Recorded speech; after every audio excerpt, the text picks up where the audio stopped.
Welcome to Community Roundtable. I'm Nick Burns from the Salt Lake Community College Division of Communication and Performing Arts.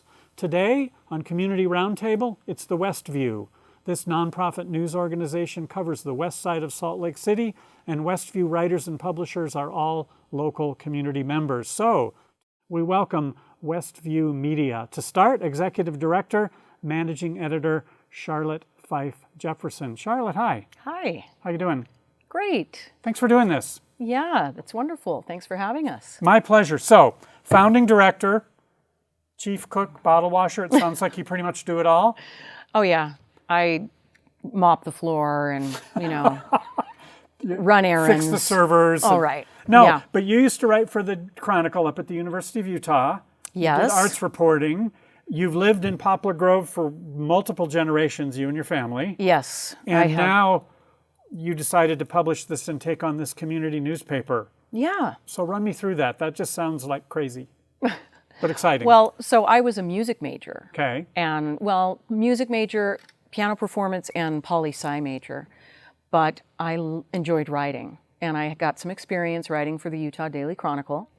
And, but later, when I was just finishing up my piano performance degree, this opportunity came to start up a community newspaper. It was floated to me by my sister. It was her idea. She had gotten copies of the Valley Journals, their community newspaper, and said, you should do this for your community. And I thought, that was a crazy idea.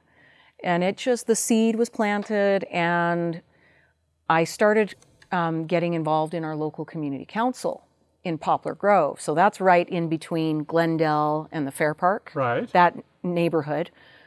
And I mentioned it to the Poplar Grove Community Council chair, and she said, yes, let's do it. I'll help you. And so we got some grants, and my husband and I, my husband taught himself Quark Express. It was an old program that they used to do layout. I taught that here for a while. He's a firefighter. He's not a layout Quark design. Yeah. So we ran that for 4 years.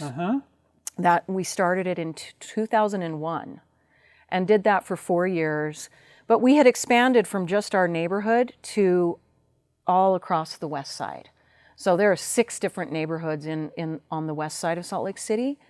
And we started mailing the paper out. We got a grant from the city. The city government was very supportive of this.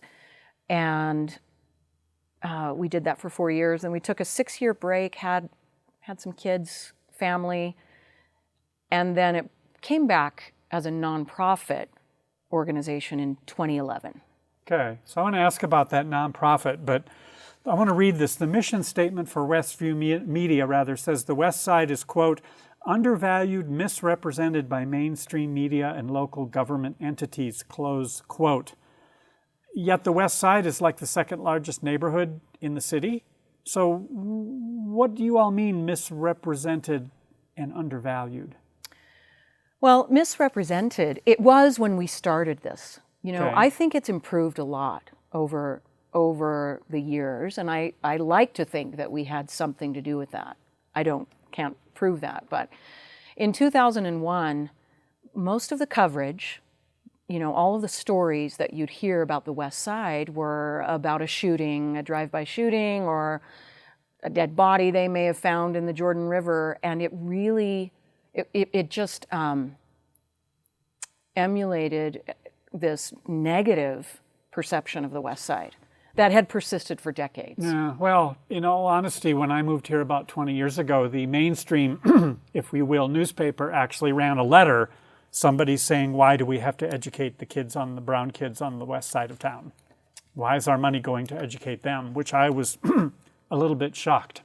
You came into that void, right? You say the coverage was mostly negative, mostly crime, mostly the seedy stuff. Right. But that's not what you're doing now at all. I mean, you have this quite uplifting, positive view of the West Side. Your issue from in the winter was all about the environment and air quality and the inland port. And I mean, you've turned it around, it seems like. Right. We are using, so we're our newspaper is a little bit different. It's citizen journalism. Okay. And What's that mean? Well, average citizens who are not trained journalists Okay. are writing the stories. And they're choosing, we have a monthly community newsroom, and community members get together and talk about what they feel is newsworthy, and then they tell it from the perspective of a community member that understands this area. So they're not misrepresenting the area. They're area. It's authentic and honest. We're not saying that our neighborhood is without issues and challenges and problems, that need to be addressed. But we're telling the positive stories also that weren't being told. I mean, it sounds like I'll use this word carefully, but they're embeds. I mean, your journalists are embedded in the community. Journalists, right? Exactly. So, no, it's true. So, and then go ahead. over the years, we've also been able to attract trained journalists, so maybe former journalists, and they have moved to the West Side and they're starting to write for the paper. So we're really excited about that. And we've offered training in our community newsrooms to residents and community members from trained journalists, like the Utah Investigative Journalism Project. Eric, yeah. Yeah, Eric. He's come in and talked to us about citing our sources, and also about the grandma requests. That was a little over our heads, but got to start somewhere, right? No, it's totally exciting what you're doing, but yet you've created this and you're running this in this environment where people are hostile to media. Everyone blames the fake news. The newspapers are hemorrhaging money. Hedge funds are disassembling newsrooms and taking the money and running. Yeah. And yet you're thriving as a nonprofit. You're getting by as a nonprofit. We're getting by. Okay. I'd say. So what's the secret to getting by as a nonprofit in today's media climate? Well, a lot of this is a labor of love by community members. It's volunteer driven at this point. So you're a volunteer? I am a volunteer. So I do this. I have a part-time. It's another job, and I've done this since, for many years. So but I feel that connecting with people in my community, and then telling authentic stories and giving a medium for people to let their voice be heard and to tell their stories in their own voice is really important. But also to report on things that may not be reported on. A lot of the dailies are losing staff, and they can't cover hyper-local things as well anymore. Well, it costs money and they don't want to spend that, right? So we need to do a quick break. When we come back, I want to talk more about the journalists and the kinds of stories that all y'all cover at the Westview. Keep it tuned. We'll be back for more Community Roundtable. We are back on Community Roundtable. With us, Charlotte Fife-Jepperson. Hi. Hi. And Katherin Nelson. Hi. Hi. You are one of the journalists at the Westview. That's right. You're new. Mm-hmm. So what made you want to become a journalist at the Westview? Well, I studied communications at Westminster. Yay. And did you also go to Westminster? No, but communication. Okay. Yay. Yeah. And I wrote for a couple of local publications, freelancing for City Weekly and magazine, and I always loved writing and contributing and telling stories. But I was really focused on my career in software and put all of that freelance work by the wayside. But I really enjoy the writing and the storytelling. So every quarter, when I would get this paper delivered to my home in Rose Park, I would read through it and think, I should be writing for them. So I finally just decided to do it. So, Charlotte, how did you end up giving Katherin a story? Do you assign stories, or people volunteer, or people pitch ideas? How's that work for all y'all? So people pitch ideas. We have just a brainstorming session, and every issue has a theme. So this issue that we actually haven't published yet, it's in the process, is employment and money. And so we just came up, all the community members that came to our community newsroom came up with various stories, just brainstormed all the different topics about employment, about money, and So the writers are actually coming up with the ideas rather than, say, an editorial board in a publisher that says, go cover XYZ. Exactly. So you pitched the story about how to find a job after being in jail? No, I did not. That was a story that some other volunteers had pitched. Okay. There was a list of topics, and that was one that I thought sounded like a story that needed to be told. That's for sure. She wasn't there at that meeting that where they were all brainstormed, but there were 4 stories that hadn't been chosen yet or taken, and she said, I like any of these. Yeah, you I said, know. I'll take all of them, but I probably don't have time, so I'll try 2. She wrote 2. How many words in a story for the Westview? You looking for 1,000 words, 5,000 words? It's about 700 to 900, I'd say. So a few pages. That's I not went, too I hard. went way over on my story. But if you're And that's online, okay. there's room to spill online, right? I hope so. Yes. Yes. So you mentioned that this issue isn't out yet. So you work like any newspaper. You sign some stories, give a deadline, and then you have to figure out getting it printed? Right. Selling ads, getting sponsorships, that type of thing. So we're still in the process of doing that. So this each time. issue is a uphill climb to fund? It can be, yeah. And this time we didn't have an excess amount of funds, so it's a bit of an uphill climb, yeah.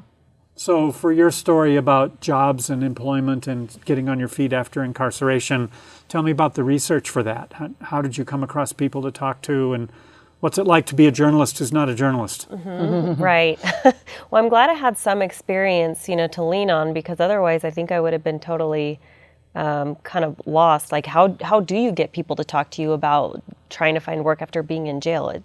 Some people might feel like that's a sensitive issue to open up about. I just reached out to my networks of really anybody I knew, and I asked, like, literally everybody I knew, like, do you know anybody who's been in prison? Do you think they would talk to me? And I got some really interesting folks to talk to. There is a yoga teacher in the Salt Lake area, Denise Drews, who runs a yoga program in the Utah Women's State Prison, and she teaches yoga teacher certification there. I was able to interview her and some of the students that completed that program. And I just thought that the type of people that I interviewed were so diverse and rich in experience. So then back to you, is it then you put on your editor's hat? Yes. Well, we have a few volunteer editors. Okay. We put all the articles on Google Docs, and we allow the other writers to give feedback. You do peer critiques? Yes. Oh, it's like peer a classroom. Critiques. Yeah. Oh, interesting. So suggested edits that the writer can then accept or reject. And we do that in face-to-face at our community newsroom meetings as well. We talk about, sometimes people will bring their story and read it, and it's peer edited, yeah. So if you have a community newsroom, is that somebody's basement? How does that work for a space for you? We meet at Mestizo Coffee House. Totally awesome. We used to have office space there. We've lost our office space recently. So now we're doing it at libraries and Mestizo Coffee House. So Katherin, you're one of the writers. There are others. I presume you're a volunteer. You don't have the funding to pay per the story yet, but I hope that works out. Yeah. So tell me about these people who were journalists. I looked at your previous issue that was all about the environment, everything from traffic congestion to clean air to the inland port to Fair Park, certainly a lot to talk about. Do people come to you with like a fever, I want to write about this issue, or folks like Katherin who, gee, I should just be involved in this? Well, we do tabling events during the spring and the summer. Okay. And we try to get people to, they might come to our table and say, oh, I've written before. I'd be interested. And I happen to live in Fair Park, and, we'll sign up for our email list. And then we just ask for volunteers or anybody who's in the community to come to our newsroom when we're planning a new issue. And, sometimes they don't write. They just talk about, the topics that are important. But I mean, it's hard these days because newspapers used to be able to just write, West High 112 to 2. Here's what the city council is going to talk about on Wednesday. That doesn't exist anymore. That's all online. You don't need, it's all on social media. Right. So for somebody like you to come in and write a story, you need like a different kind of approach to an article than sort of just reporting. I mean, I want to say you're more of a magazine writer in a way. Yeah, and I think, for me, that's a little bit more interesting than just covering what happened, because you can get more perspectives and a little bit of a deeper coverage, I think, on stories and topics that are happening rather than just repeating the facts of what happened. Then yesterday, 3 people were in a fender bender at 12th and Main or whatever it might be. Yeah, that's more fulfilling for me. Yeah, interesting. So will you keep doing this? I hope to. Do you have another story assigned yet? I don't. I Do you have a story to pitch? We're working on that. Pitch a story right now. Our next issue is youth and families, and so we're just looking at lots of different topics. I mean, that's a broad topic. But you think about your neighborhood. If you're thinking about Poplar Grove and Rose Park, think of the changes in families and everything in the neighborhood. It seems to me that would be incredibly rich for material. So we're going to take another break. When we come back, I want to talk some more about the Westview. I want to talk some more about what it takes to put out a newspaper like that. And I want to talk some more about your new edition that's coming out all about jobs. So keep it tuned to Community Roundtable, and we'll be back with more about the Westview. We are back on Community Roundtable with Charlotte Fife-Jepperson of the Westview and also Ricky Ariola. Hi. Hello. How you doing? Doing well. How are you? Fine, thanks. Thanks for doing this. You own one of the businesses that's featured in the upcoming Westview newspaper. That is correct. You have what sounds to me like an incredibly high-end barbershop. Yeah. So where is it? It's 9th North and 9th West. Okay. Just in Rose Park, one of the West Side communities. We've been there for 6 months now. It's been about a year since I've signed my lease. So the build out was about 6 months, and now we've been open for another 6. So it's been a good first year of business and getting everything going. If you've been there for 6 months, then you've settled in and maybe you're actually sleeping again? Not quite, but hopefully in the near future. So Charlotte, tell me, you mentioned, or we had talked about, you send out 22,000 copies of this newspaper. They go to all the businesses. I'm sure you like featuring local businesses. We do. Here's one that you came to feature. So how's that come about? Well, we have in that community newsroom, various community members will pitch story ideas. And one of our writers, who's been a longtime contributor, Atticus Augustine, he knew Ricky and thought it's a great story of a local, homegrown guy that grew up, good. Yeah, that opening up his own really nice barber shop, but someone else had pitched the story as well. Oh, interesting. And so there were 2 pitches. It's like, okay, we'll check this out. Yeah. You should feel good if you were 2 different journalists were advocating for you. Yeah, definitely. Is there anything like your business around? No, not in the West Side community or really in Utah in general. My whole approach at opening the business was to create a unique creative space for creative people to come to and just kind of enjoy the environment. And you focus on guys? We specialize in men's cuts. Okay. We also have an esthetician there. She does a number of services. But at our shop, one of our things we tell all of our clients is you can come here for more than just a haircut. So there's an array of things that we offer. So you can do my fingernails? The esthetician definitely right. can. Hot towel shaves, steam facials, beard lineups, designs, women's bobs, pixie cuts. It goes on and on. Mostly men who come in? Mostly men, yes. So yes. It's working. Yeah, it is. It's one thing that's happening in the industry, though, is the beauty and the barber industry are slowly merging. So I'm seeing more and more women, pop up in barbershops, and I love seeing that happen. It's cool. Huh. And how many people do you have working for you?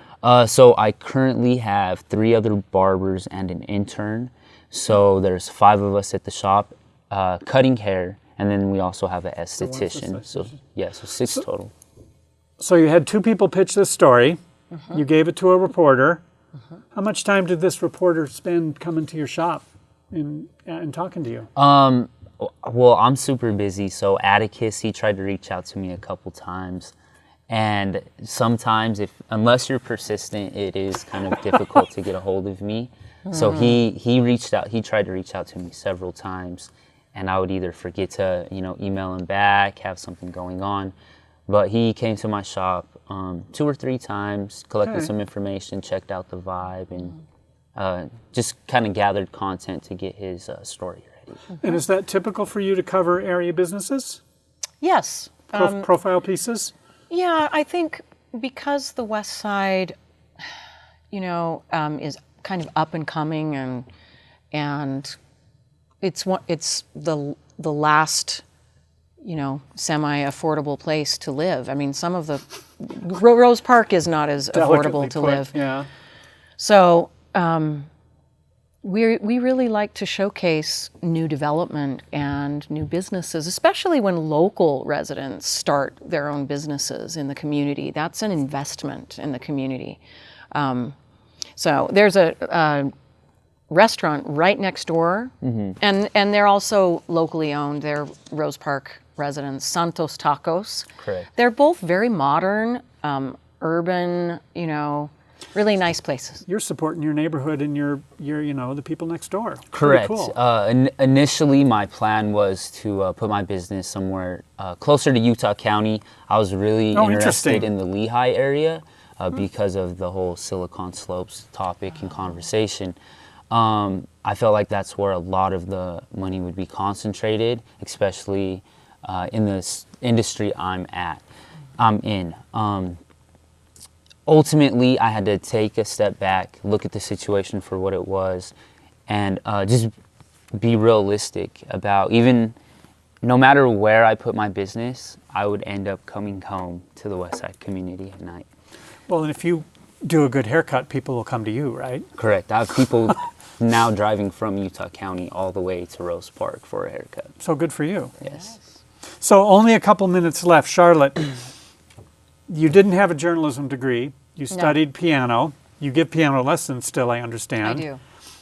What's the most important thing you learned in college that you'd tell journalism students today? Well, I think that they should write about, I think it's nice if they can write about topics that interest them. I know journalists can be put on assignment and should be able to write out about anything. But in our community paper, we have the luxury of writing about topics that we have passion about. And so that's really important. If somebody cared about transportation, it'd be silly to have them write about Ricky if they really wanted to cover transportation, right? Yeah. Yeah. But also, we follow all of the professional ethics of the Society for Professional Journalists. So being really careful about accuracy and about fairness. And so that's really important to me as well. Yeah, very good. So what's next for Westview? You have this issue coming out all about jobs. That'll be on the stands and in the mail soon. Yes.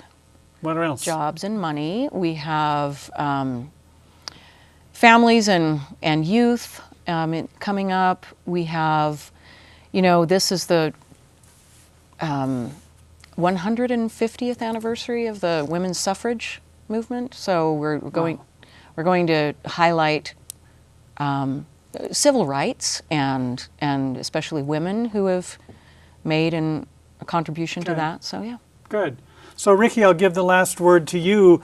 Shout out for having this story to cover your business. Shout out for all you're doing. Thank you. What's next? So basically, establish our position in the community, and then eventually reach out as far as we can. We're trying to stretch our vibe, stretch our ideas, stretch the insight that we have to everybody that we can come in contact with. And honestly, barbering has changed my life completely. So if I can help others make a change in their day or in their life, then it feels rewarding to do so. And I also want to thank you for giving us this platform to share our story. And semi-recession proof, right? Hair keeps growing. Correct. No matter what. Everyone needs a haircut. Job So, security. Break Bread Barber Company. Correct. Shout out. And the Westview. Charlotte, thank you. Thank you. And Ricky, Welcome. thank you. Thank you. Yeah, Thanks thank for you being here. having us. Thank you for joining us on Community Roundtable. For information about Salt Lake Community College, about all our academic programs, including journalism and media, and to find out about student resources, upcoming campus, upcoming community events on campus, and more, hey, go to slcc.edu. That's slcc.edu. This has been Community Roundtable. I'm Nick Burns.